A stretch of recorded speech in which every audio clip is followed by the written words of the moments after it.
Welcome to வெற்றி IAS academy. இப்போ நம்ம கொஸ்டின் என்ன கேட்டிருக்காங்க, x in 15% equal to y இன் 20% எனில் x ஈஸ்ட் y இன் மதிப்பு என்னன்னு கேட்டிருக்காங்க. ஓகேவா? ஸோ இப்போ நம்ம கொடுத்துருக்கத நம்ம மேக்ஸ் வடிவத்தில் எழுதுவோமா? அதாவது என்ன சொல்லிட்டாங்க, x இன் 15% சதவீதம்னா கீழே 100 வந்துடும். அதே மாதிரி y இன் 20% கொடுத்துட்டு நம்மளுக்கு என்ன கொடுத்துருக்காங்க, x y தானே கேட்டிருக்காங்க. அப்போ இந்த y இந்த சைடு கொண்டு வந்தா என்ன வரும், x by y.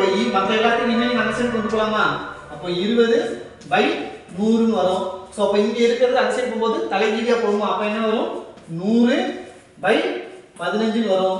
ஒரு 100க்கு ஒரு 100 கேன்சல் ஆயிருமா? மிச்சம் என்ன இருக்கு, 20/5 ன்னு இருக்கா, 15 ன்னு இருக்கா. அப்ப கேன்சல் பண்ணும்போது 5 அடிக்கும்போது 3, இங்க 4 ன்னு வரும். அப்போ x by y equal to 4/3. அப்ப நம்மளுக்கான இது என்ன கேட்டிருக்காங்க, x is to y தானே. அப்போ 4:3 அப்படிங்கறத நம்மளுக்கான ஆன்சரா வரும். Thank you.